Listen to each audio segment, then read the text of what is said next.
Welcome to our Cornerstone event. It's an honor to have you here, those of you that are joining us in person and those of you that are joining us via Zoom. We had a few of those tonight too. Your presence here means so much to us, and we're thrilled to share this moment with you as we celebrate your dreams and the milestones that bring us all together. My name is Debbie Enstead, and I am the Director of First Impressions at Cornerstone. I've been there for about 2.5 years. If we haven't had the opportunity to meet, I would love to introduce myself to you after the event, or you can stop in the office anytime. I'm right in the front door, and I'll join you for a cup of coffee as long as Gordon doesn't mind that I take a little break. At Cornerstone Financial Solutions, our mission is about so much more than managing wealth. It's about empowering you to pursue your greatest dreams, enjoy life's good times, and make the impact you're truly capable of making. That's why we kick things off tonight with Celebration, a song that embodies the joy and purpose we hope to inspire in your financial journey. We call this the Cornerstone Commitment, and it's the foundation of everything we do. Putting your needs first with client-first practices that ensure every decision is made with your best interests at heart. Helping you navigate life's complexities by simplifying the complex so you can focus on what truly matters. Building extraordinary relationships that go beyond financial planning and creating a partnership you can count on. Delivering lasting value, empowering you to achieve your greatest dreams, and leave a meaningful legacy. As a team, we hold ourselves to the same high standards we set for your financial future. Every day, we strive to become 1% better in our knowledge, our processes, and our commitment to serving you. Helping you achieve the extraordinary is what drives our philosophy of continuous improvement. Tonight, let's celebrate not only where you are today, but also the incredible possibilities ahead. At the heart of Cornerstone's success is a visionary who has dedicated his life to empowering clients to reach their financial and personal aspirations. His relentless commitment to client-first practices and his ability to simplify the complex has brought us to where we are today. Please join me in welcoming Cornerstone's founder, Gordon Wollman, accompanied by his wife, Sheila.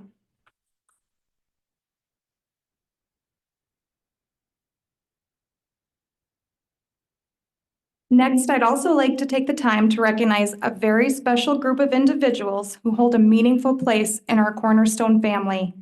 Some of you have been with us for more than 20 years, entrusting us to guide you through life's financial journey.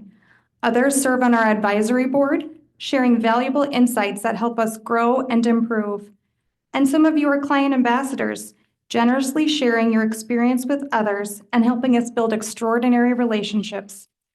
We are deeply grateful for the trust, wisdom, and partnership you bring to Cornerstone.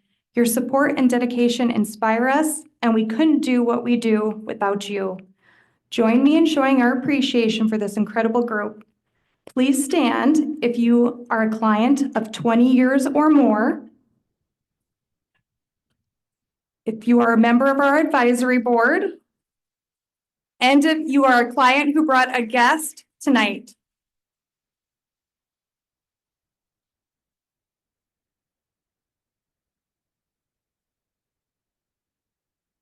Thank you all for being a part of our family. Now, I'd like to introduce Jill Mollner, Branch Operations Manager and Wealth Advisor. Jill's going to lay out our agenda and tell you a little bit about the Cornerstone team.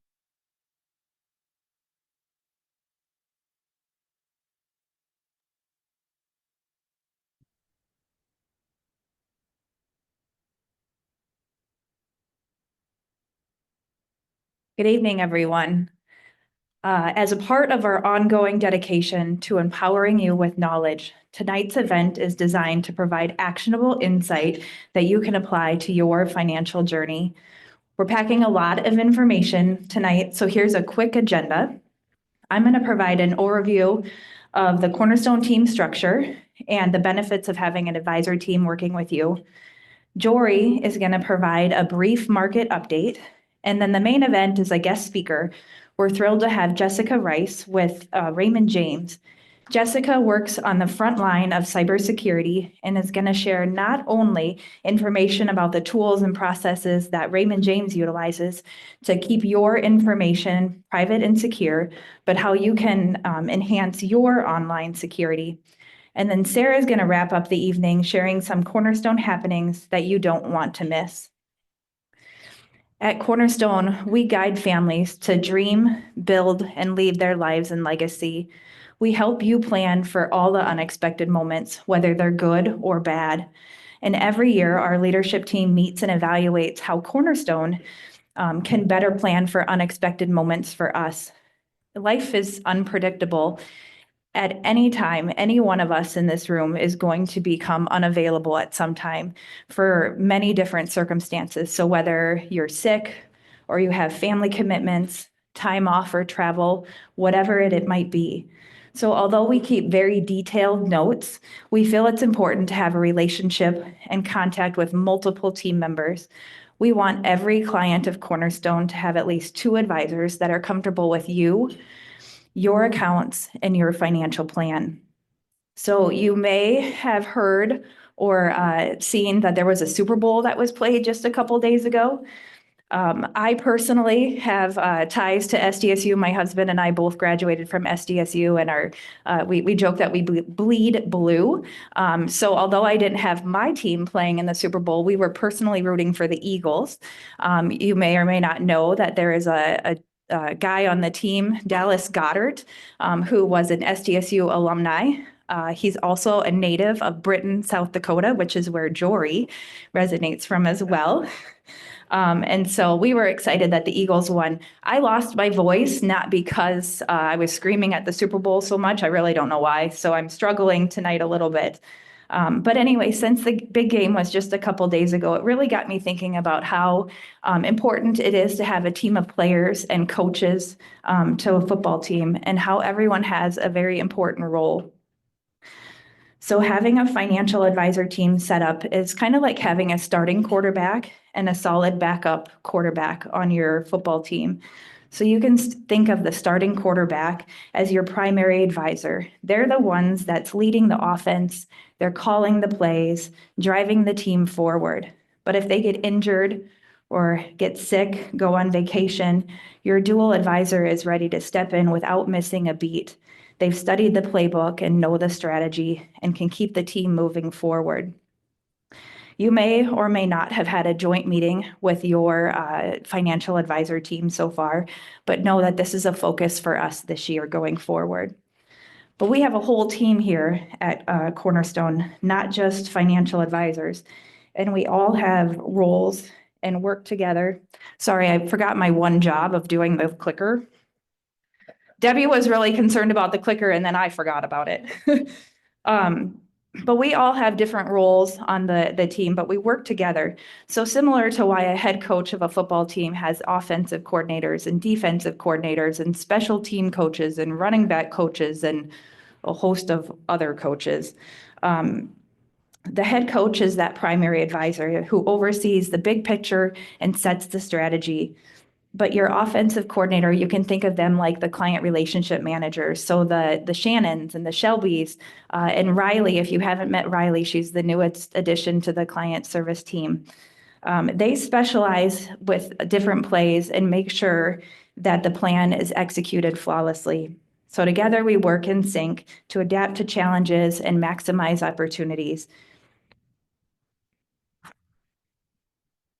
So speaking of the Cornerstone team, hopefully you all saw the announcement a few weeks ago, but Cornerstone Financial Solutions has once again been named to the 2025 Forbes America's Best in State Wealth Management Teams list. These accolades underscore our laser-like focus on improvement. We believe that you don't have to settle for the status quo, and you can be confident you're working with an experienced, educated team driven to enhance services year after year. You can trust that we're always striving to evolve to meet your ever-changing needs and bringing our best to you. We're beyond grateful for you, our clients, and the trust and support. Your confidence in us continues to drive our dedicated team. Up So at next, this time, I want to introduce our next speaker, Jessica Rice. Jessica serves as a business information security lead for Raymond James Private Client Group. She delivers on firm-wide cybersecurity initiatives to socialize best practices and important cybersecurity content in order to help protect associates, advisors, and their clients from falling victim to cyber attacks. Jessica also acts as a liaison between information security and the private client group, focusing on aiding continuous improvements of the firm's cybersecurity posture. She holds certifications as both a SANS security awareness professional and in GIAC critical security controls. Jessica graduated from the University of Connecticut Business School with her bachelor's degree in marketing. And hailing from Connecticut in her free time, Jessica enjoys traveling to New England to visit family and friends and relaxing by the beach. So please welcome Jessica. And she chose to come in a great weather.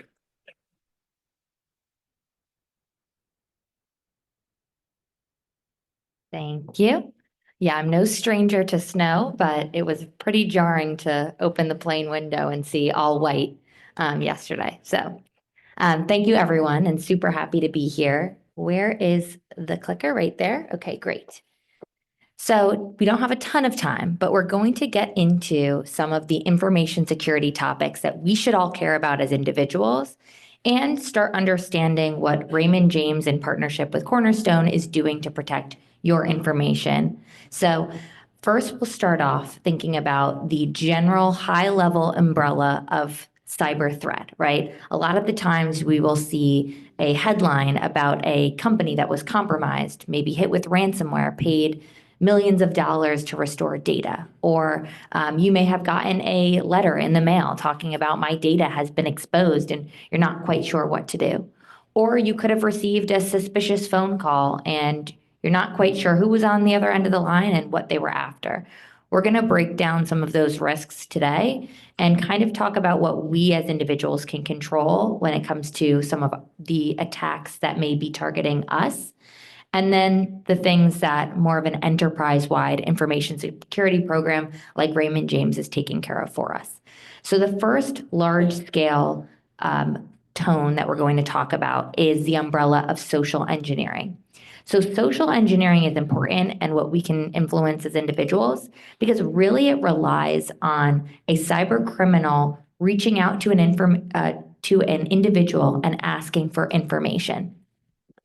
It's a lot easier for a cyber criminal to have us provide our username and password to them to then compromise our account than it is for them to brute force and try to guess a password or hack into an enterprise system that has a ton of different security controls and alerting in place. So they rely on social engineering and the human nature to want to provide information quickly, to want to be helpful, to care about our loved ones. So we want to get them out of a bad situation, right? Relying on that willingness to trust as well to produce information for them. It could be credentials, like I talked about. It could also be personally identifiable information, like your social security number, or other information that can be used to guess a security question or compromise an account. And you may be thinking, well, so what? I provided them my Facebook password. I don't really post there. Maybe I've got a couple of pictures. Well, we have to think about the information that's accessible about us online on our online presences, especially social engineering or social media, and what can they do with that information? They could impersonate us, or maybe we've reused that password and we don't care necessarily about our Facebook password, but we do care that that's the same password we use on our email account, right? So all of that information helps us potentially become victims of cyber criminals and reduce the possibility that we become victims based on the information that we're providing to others. So raise your hand here if you are familiar with the term phishing. Okay, good. I'm seeing the majority of hands raised. That's great. For those of you who didn't raise your hand, phishing is a type of social engineering that occurs over email. So that's receiving a suspicious or a malicious email that's ultimately posing as someone you know or a company you work with or a company you purchase services through to get you to interact. A lot of times it will be to click on a link and provide credentials or click on a link and download something unbeknownst to you, and really it's malware that's compromising your device. Or you don't know what happens on the back end and you go about your day, but your information could have been exposed. What we see with the advent of artificial intelligence is the types of scams are not necessarily changing, but they're becoming harder to detect.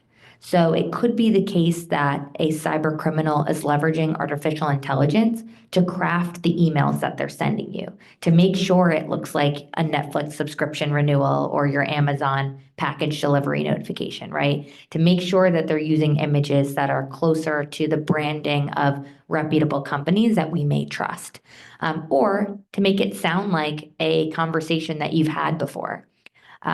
Let me kind of take you behind the scenes of something that a cyber criminal could do so we can start thinking like a cyber criminal. Because if we're able to understand how they operate, we're more likely to maybe have a moment of skepticism if we do see something suspicious and not fall victim.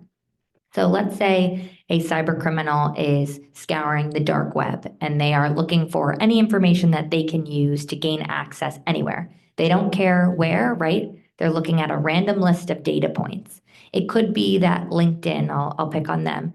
It could be that LinkedIn had a data breach and all username, passwords, and emails, date of birth perhaps, was exposed in the data breach. That information was then published on the dark web for purchase. This cyber criminal takes a look at that data set and says, great, I'm sure I can use some of this. And they purchase that information on the dark web. They then hope that somebody has reused credentials somewhere. And they may look at that username, password, that email address. They see that my email, I'm one record on that list, is a Gmail account. They see my password and they try to log in. Let's say I don't have multi-factor authentication on my account and they're able to successfully log into my email. Then they can see a full list of all of my correspondence, right? And they may sit in my email inbox and start looking for interactions between me and maybe I have a financial advisor, or me and a colleague, me and a friend, right? And then as part of that correspondence, they start getting understanding of how I interact with those individuals. They may at some point, it could be a month, it could be 2 months, intercept a communication and respond back pretending to be my financial advisor that I always talk to, right? They jump into the middle of a conversation. Maybe I'm trying to make a real estate deal and say, actually, Jess, we have different wire instructions we need to send. Please send the wire to this instruction instead. You will not realize, right? I would not realize that that could be not the original person because they've been monitoring my inbox. So we really need to be mindful of all of that so that we are clear on what is our risk. So what are things that we could do to protect against that? It could be adding multi-factor authentication to your email account, not reusing your credentials, right? And recognizing that we should always be validating if we're unsure. If there's been a sudden change of instructions, picking up the phone and calling the official number. If you said, hey, I don't know that I ordered a package. I don't know why I'm getting a text, right, that says click on here for my tracking notification. Talk about or think about going to the official website, whether it be Amazon or some other provider, and typing in the tracking code there or looking at your purchase history there. There should always be a second form that you can validate that the request is real. What we're seeing now, beyond just phishing or just SMS-based phishing, which is, over text message, is a combination approach in which they're leveraging both email and the phone. So a telephone-oriented attack is really going to start with something innocuous. It will be surfacing content to you. It could be over your email that maybe looks like a click here to reset your credentials. If you have further questions, contact this customer support number. You then call that customer support number. You think you're talking to Netflix. And in reality, that customer support number is not legitimate and was surfaced there as part of the email. You are then engaging with them. And what that does is it lowers your barrier of skepticism because you think, well, they didn't tell me to do anything. I called because I had questions. So automatically you are more trusting of the person on the other end of the line than you would if they cold called you and said, hi, I'm Netflix. I have a question for you. You called them, right? So then once you call them, keep in mind that that phone number can look like, they can make it look like anything, right? They can spoof or impersonate reputable phone numbers. But what they can't do is pose as the official number on a website. So again, in that circumstance, if you were to get a email from Netflix saying call for questions, what would you do instead? Anybody can shout it out. All right, we're a little shy here. You would then go to the official website, take extra 30 seconds from your day, look at the official customer support number and call them there. Let's say you did get a cold call. Hey, this is Netflix. You know what? Let me call you back. Hang up the phone, call their official number. If they legitimately called you, they will have a record of that interaction and will be able to talk through your concerns. A lot of the cases that we've seen recently is sometimes an impersonation of a financial advisor. And it could be a totally unrelated business, right? Cyber criminals love to use cryptocurrency. So oftentimes they pose as financial advisors, offering you a service on social media, and they're messaging you via direct message. That should be a red flag, right? We've had instances where that individual who is not a client of an advisor or Raymond James calls the legitimate advisor and say, hey, I'd like to move forward with cryptocurrency. And that advisor has no idea what that person is talking about. How was the cyber criminal able to impersonate them? They're able to impersonate the phone number. So if you were to look up the office, you would see that same phone number. But if you were to call that number back, it would go to the official number, not the number that they're spoofing or impersonating. So those are some tricks that we need to watch out for and know that they exist. So here's a popular example that we're seeing. It's the fake invoice scam. And these invoices really are, again, that telephone-oriented attack. So they start fairly innocuous. Hey, here's an attachment of your invoice with Geek Squad. Here's the cost. If you have any questions, please contact this number. You may be thinking, I don't think I use Geek Squad. Maybe I do and I don't know. You pick up the phone and you call that number. Immediately, the question is, are you talking to who you think you're talking to, right? Just because you received an email, we do have to be a bit skeptical, knowing that they can impersonate those contact details. So recommend going to the official website, contacting there if you do have questions. So what are we doing at Raymond James to protect your information? So ultimately, social engineering is something that is always a risk. We always may provide our information, but while we want to reduce those instances, it's important that we as the financial institution are protecting your information and assets where they reside in our systems.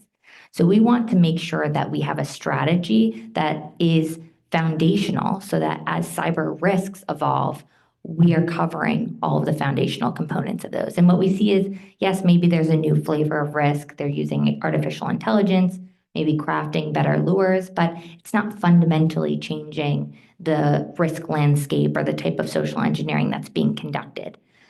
So what we want in place is protection capabilities, number one. We make sure that we have a tech stack that's doing the bulk of the work for us. We want to make sure that our information security professionals that are having eyes on glass are really looking at the scams and the threats that need a bit more contextual analysis.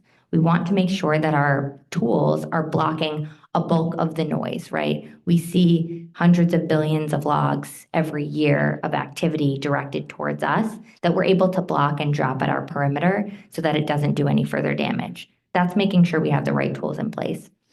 Ultimately, as part of our strategy, we also want to make sure that we are detecting attacks as they occur, right? And that we're assuming that our tech stack won't capture 100% of our cyber criminal activity. So we want to make sure that we're timely identifying when there is suspicious or anomalous activity. Let's say we're used to logins to client access, a large volume at noon on a Thursday, but not at 3 a.m., right? We want to make sure that we're alerting on situations like that to have cyber experts take a look at what's happening here. Is this potentially a symptom of a larger cyber attack, or is it unexpected activity that we can explain via some current event that's taken place? And then develop it. That goes back to our cyber professionals, making sure that we're up to date on the latest technology, on how to implement it, and importantly, how to secure that technology. So it's always a moving target, right? As new technology is released, we need to make sure that we're securing it appropriately so that cyber criminals can't leverage those capabilities for their own means. And then partnerships.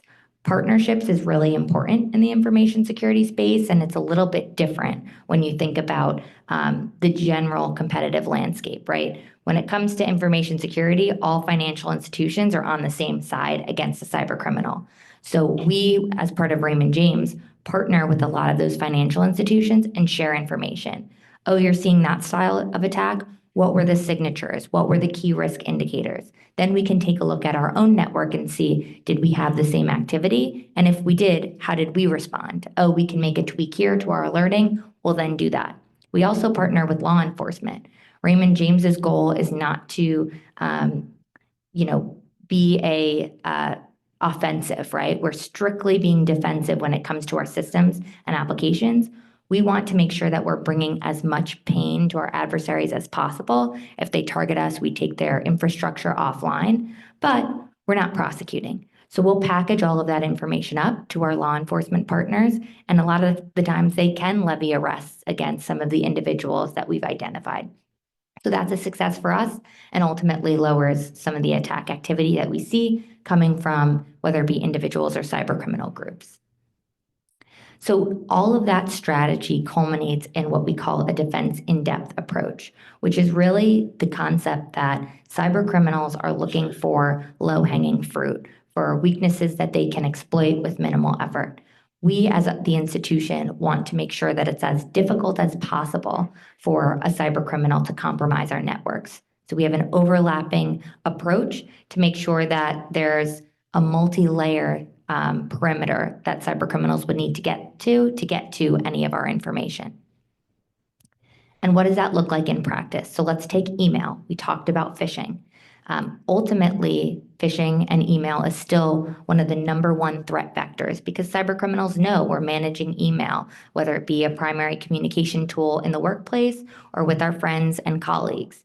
So Raymond James makes sure that the email hosted on our network, right, your advisor's email, is weeding out the bulk of the malicious activity. If you are in the workplace today, you'll notice, it's typically common that you'll see a lot less spam and scam email in your work email than it is in your personal email. There's a reason for that, right? Your companies are investing significantly in a lot of different tools that have different flavors of analysis to weed out what we think is known malicious or potentially malicious. We leverage even AI in this space, right? When we think about looking at the tone of an email, is there a sudden shift in my correspondence with a Raymond James advisor, right? Suddenly it doesn't really sound like how I typically communicate. There should be a risk indicator around that, and we should be weeding out based on certain thresholds, and that's what we're doing. And you can see here that there's about 1/4 of the email that actually gets received in an inbox versus the total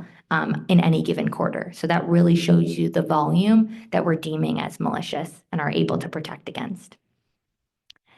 And then, of course, we have our incident response capabilities and our professionals at the heart of Raymond James's security teams, right? We have a different skill set across our larger security organization, one focused on incident response, right? So the minute something happens in your own personal life, right, one of the things that we should be considering is looping in your financial advisor. Because once your financial advisor is included, there are steps that we can take to further protect your Raymond James related accounts. Incident response is constantly looking at what was the point of origination of an attack? Is there a cyber criminal that we can further investigate? And a lot of times, if there is an incident that was brought to us by a financial advisor, sometimes that correspondence with the financial advisor and the cyber criminal will shift. So a cyber criminal thinks that they're talking to the financial advisor still, but in reality, they're talking to one of our incident responders looking to get information and burn their infrastructure, as we've talked about. And also to identify who they are so that we can send that over to law enforcement. So we have 24/7 monitoring across 3 different time zones purposefully so that when one team is asleep, another one is up and monitoring our systems, ready to take action if something were to go wrong. A lot of this activity is blocked by our technology defenses. Only the things that reach a certain risk threshold are really things that are focused on and analyzed by our incident responders as needed. A couple of other skill sets that we have in our security organization would be intelligence. So working with our partners, gathering intelligence on the current threat landscape. For example, when there was a lot of headlines around TikTok, we did an analysis on what is the true risk of TikTok. How does that differ from other social media sites? What are the implications when it comes to nation-state threat actors that we know are out there like China and North Korea? We're constantly analyzing current events via our intelligence group within our security organization to make sure that maybe it doesn't have direct impact to financial services, but it could have downstream impact. So that's one of our other key functions. Threat hunting is another function. Vulnerability management, of course, is as part of any robust incident information security program. And then we don't just rely on the fact that our experts and our technology are working effectively. We also engage with outside parties to test our network. So we will actually pay third parties to pretend to be cyber criminals and try to attack Raymond James. We see how far that they can get, and then we'll talk through, was there a lesson learned? Did they get far? Did we have to actually provide them more credentials and more access to our network because we're pretty well locked down? And we'll constantly learn from that process, right? So that we're not just relying on, we think this should be operating correctly, we're testing against it. We would much rather have a third party tell us, here's a couple of things and areas to improve, than have a cyber criminal test and be successful. And then we have our command center. So our command center is focused on the application health of our systems. We want to make sure that we're taking action when certain core advisor facing applications or client facing applications like client access are operating in a subpar fashion, right? That could be an indicator of a cyber criminal activity, or it could be an indicator that something related to the infrastructure needs improvement. And we want to make sure that it's constantly available for those that need to use it. And we have, if you've ever been to St. Pete, Raymond James home office, right? We have multiple TVs all monitoring the different core applications that we have in place. So what are some of the things that you can do going back to protecting your own cyber hygiene and cyber risk profile? One of the things that we've talked about is passwords, right? A lot of the example scenarios that I've provided have hinged on reusing passwords. So I know it sounds fundamental, but we should all be thinking about, do I reuse passwords in my daily life? Maybe I have one password and I add an exclamation mark at the end, or I add, an uppercase letter. That's not necessarily good enough to protect against a cyber criminal looking to target us. Unique passwords, how do we facilitate that? Think about leveraging a password manager, for example. We're not robots. We may not remember all of the different passwords we would have to create. It could be within our own information security scope to say, you know what, I'm comfortable with the password manager and I'll load them there, right? We want to make sure, of course, that the master password is very secure and long. And we've seen that one of the key determinants of a secure password is length. At Raymond James, we require a very long password because we know that that ultimately indicates how much compute power it would take to guess and generate all of the different combos that would lead to that guessing the correct password. So about 16 characters is where you see that threshold begin. Anything longer than that is preferable. If you're thinking, how could I possibly do that? Think about your favorite song lyrics. Think about a mix of 3 unassociated words. As I started implementing this password hygiene in my own personal life, I did it as I went to each of my accounts, right? I didn't maybe dedicate 2-3 hours. That seemed a little daunting. As I logged into Facebook, I changed my password there. I added multi-factor authentication. I logged into my credit card company, changed my password there. I added multi-factor authentication. We all have a ton of accounts that make up our digital presence. If you do it as you go, it kind of breaks it down a little bit more. The other thing to keep in mind is that skepticism when it comes to people cold calling you, sending emails, sending texts that you don't recognize. How can I validate this via a different means? Can I call up my financial advisor instead of communicating with them over email? Can I go to the official website and look at the correct contact details and call those contact details to verify?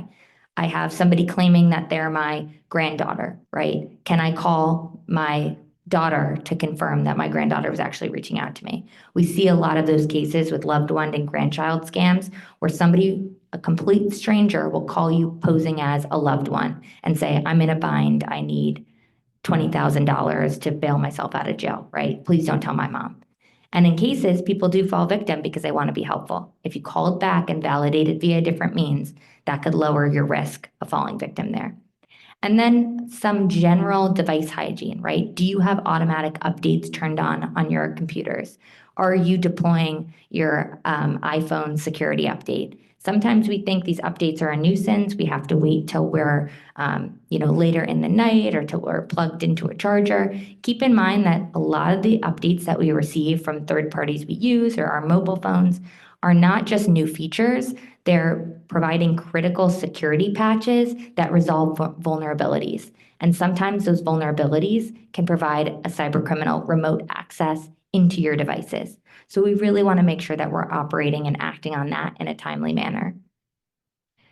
So what can you leverage as part of your relationship with Cornerstone and with Raymond James? So there are a couple of things that you can do. One thing is, as we've talked about, if you are a victim of a cyber attack or a fraud case, identity theft, you've been made aware that your data is exposed, you can have increased monitoring added to your Raymond James related accounts so that if somebody were to call into one of Raymond James's general client services support lines, it would have to be routed back to your financial advisor. So if you talk to your financial advisor and say, hey, I'd like increased monitoring, they can submit an alert for your account to make sure it's always routed through them. So we talked about that analogy of your advisor and having multiple support relationships within Cornerstone. That's really important because your advisors will know, hey, somebody is calling for making a wire transfer for a grandchild. That person doesn't have a grandchild. We have a relationship with them. We know that, right? That has actually happened before.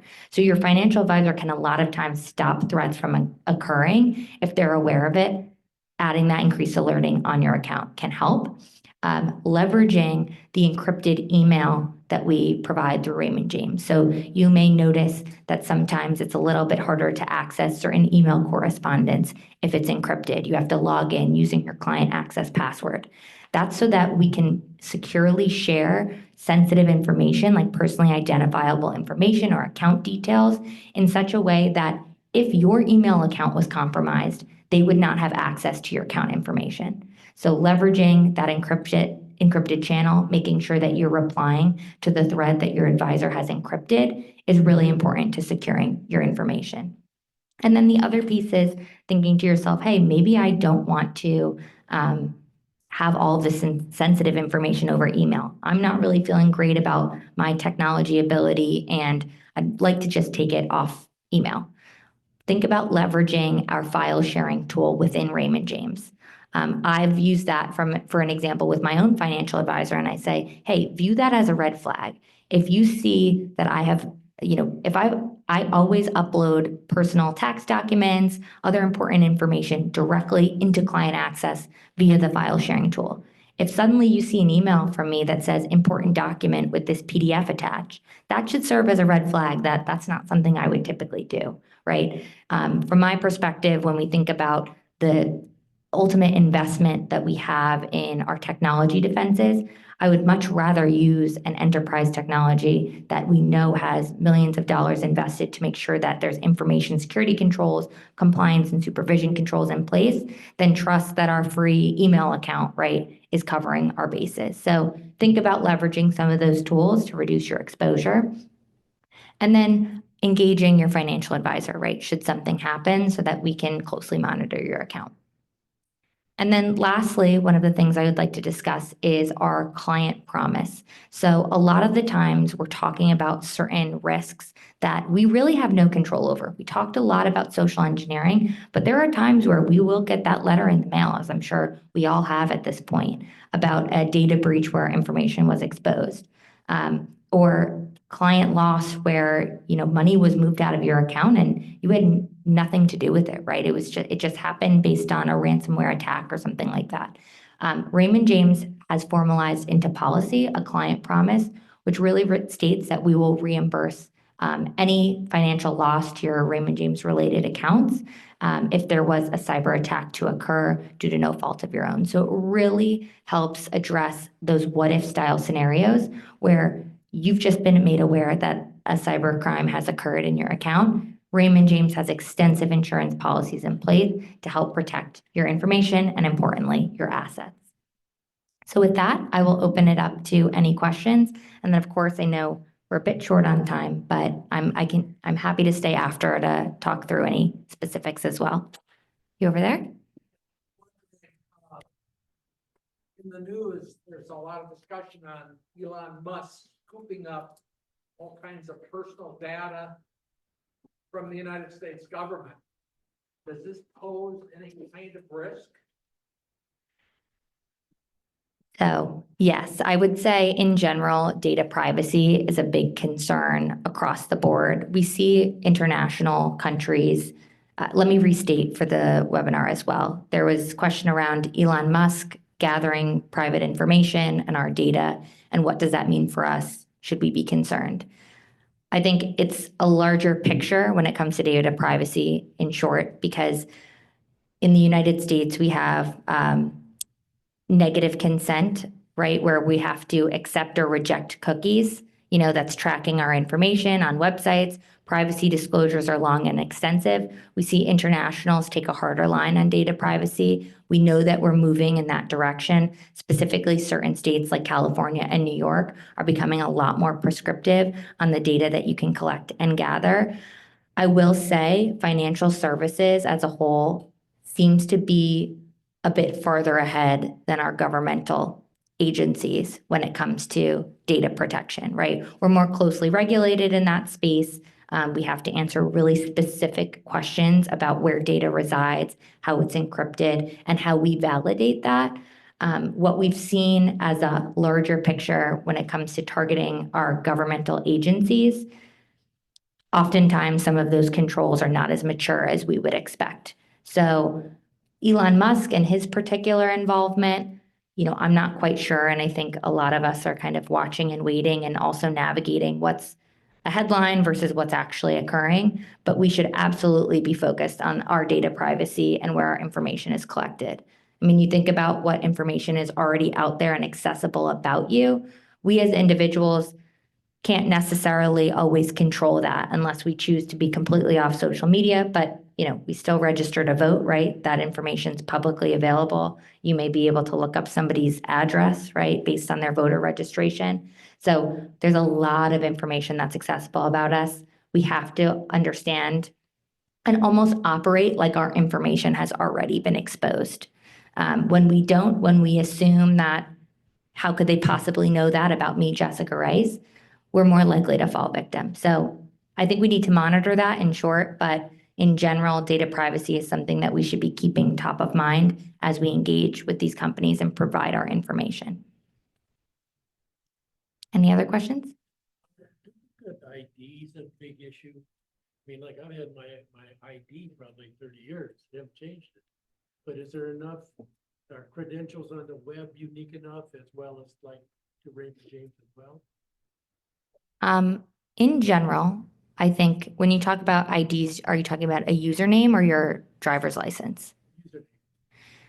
I would say as a whole, I mean, your password is ultimately the most important part of your credentials and making sure that that's long and strong. I would say in general, right, your username is less of a key because it's always either your username and email address, and you're not going to have 50 different email addresses, right?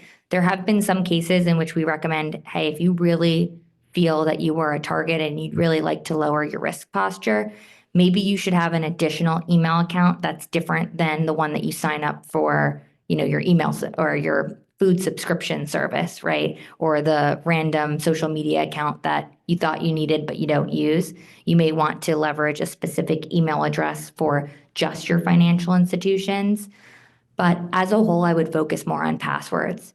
I think we're even seeing us start to move away from passwords and almost to a passwordless or a key-based, pass-key-based, credential. So I think that will be kind of the new frontier as we move forward. Start with securing your passwords. I'm less concerned about usernames based on the email reuse and the forget username, right? You gotta, if they have your email, which we assume they do, they're hoping that you've reused your password. Yes. So the question was around password managers we recommend. We do have a preferred password manager for Raymond James, which is LastPass. I will say there are plenty of reputable password managers out there. I particularly use Dashlane, for example, for my personal use. There's pros and cons, right? Because there's free versions and there is also paid for versions. Password managers are great, except if you forget your master password, and then you've got to totally reset. And sometimes the customer service is better in some locations than others, better user interfaces, better other features. So you can definitely look up the pros and cons, and it comes down to user preference. The positive about password managers is that it's encrypted in such a way that even if your account was exposed or data was exposed, it would not be accessible or be able to be decrypted by a cyber criminal, because you would need multi-factor authentication or the decryption key. So unfortunately, the risk is really that you lose that information and have to start again, than it is compromised. Though we have had instances where password managers have had data exposed, and certain things like the links you've had included in your manager is exposed. That was LastPass. So, we still assess them as being secure and they have a good assessment, security posture, but ultimately, if you typed in, top 5 passwords, you'd see Dashlane, LastPass, 1Password. So, it's a individual-based decision.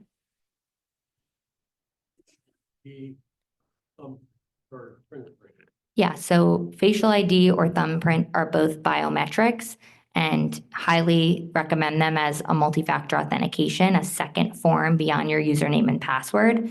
I don't believe we're seeing cases where that data has been, or at least I'm not aware of cases where that data has been exposed and used against us, right? What we typically see is a push notification that you authorize, right? Somebody may have your username and password and send you a code and then socially engineer you to provide the code, or have you click OK to a logon, not realizing that your username and credentials are exposed. The password, the facial recognition, and biometric does help further protect your account so that it's only you, right, producing and authenticating to that account. Okay. Can you really? Well, then you've got one risk to worry about, so let's figure it out. No, it is getting better, and obviously we're seeing deep fakes as well, video-based impersonation, audio-based impersonation with the use of AI.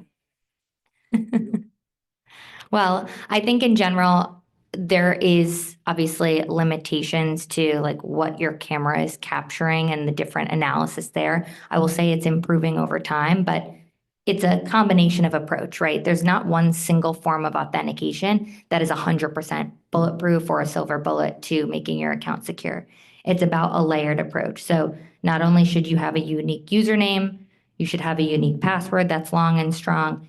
Add multi-factor. It could be a biometric. That's better than not having it for Face ID. Or it could be a code via SMS or a text or an authenticator app. All of that makes you a harder target than somebody who doesn't have any of those things in place. And ultimately, we just want the cyber criminal to move on, right? And view us as being kind of a harder barrier to entry, and look for somebody else. Any other questions? Okay. Well, with that, I will pass it over to, I believe, Sarah, who has some closing remarks.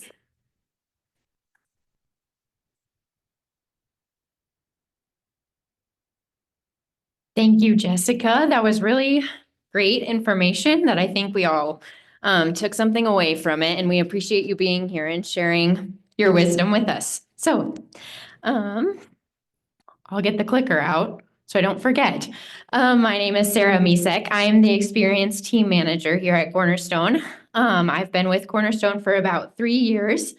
And I thought I'd share a fun fact since Jill mentioned football earlier, that I am a diehard Nebraska football fan and a USF Cougar football fan. And if we're going to talk about NFL, I will say I am a Kansas City Chiefs fan, and I'll stand by it even though they lost. To wrap up this evening, I just want to share a few upcoming events with you all. So some exciting news that you can all put on your calendars is our client appreciation event coming up in June. In Sioux Falls, it'll be on June 3rd at Great Shots again, and June 5th in Huron at Putters and Scoops. We'll also be kicking off our diaper drive again this year, so if you want to get ready for that, I thought I'd let you know. More details to come, but again, the dates are June 3rd in Sioux Falls and June 5th in Huron. Before you leave, there are yellow sheets on all of your tables that are just an evaluation of what you thought about the event. And we would love and appreciate your feedback. And if you give us something good, maybe we'll talk about it next time. So if you want to do that, that would be great. As your wealth management team, we go beyond just numbers to help you stay informed and confident in your financial journey. That's why we do more than just provide mailings to you. Our YouTube page has over 30 videos covering topics that matter most to you.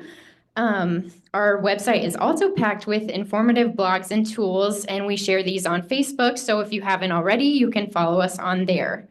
We're always looking for new ways to better serve you. One common challenge we've heard is how difficult it is to find a trusted, affordable CPA for simple tax returns.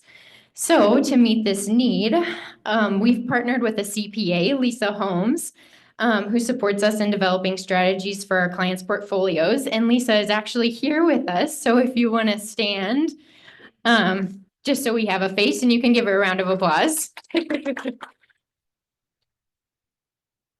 So as a Cornerstone client, you have access to all of her tax return services at a discounted rate of $58.50 per hour. And if you'd like assistance with your tax return, you can contact her directly at 712-400-9530, which is in one of these referral partner brochures that we have out in the hallway. So if you want to grab one of those, if you're interested, or you can talk to her while she's here. So we're excited to share that all with you. We hope it provides you with access to professional tax support that aligns with the financial strategies we've designed for you.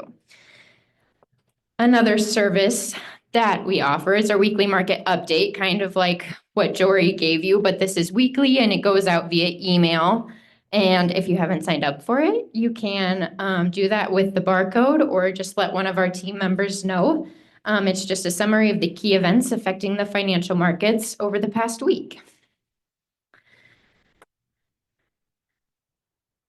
Now, I would like to thank our guests that are here with us tonight and the clients that brought them along.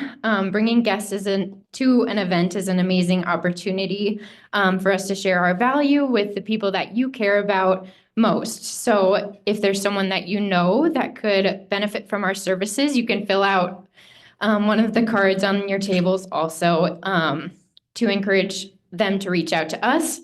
But if you do fill it out, we just send a letter to let them know you suggested that we connect with them, and we'll send them a mailing with some information about Cornerstone, and we respect their decision on whether they choose to engage with us or not.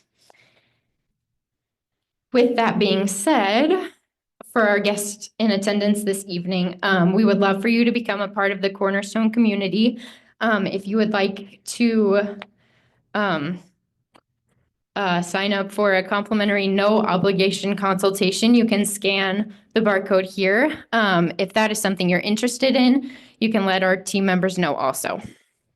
And that is all that I have for everyone. So I just want to thank you all for coming, and we appreciate you being here with us tonight, and get home safely. Thank you.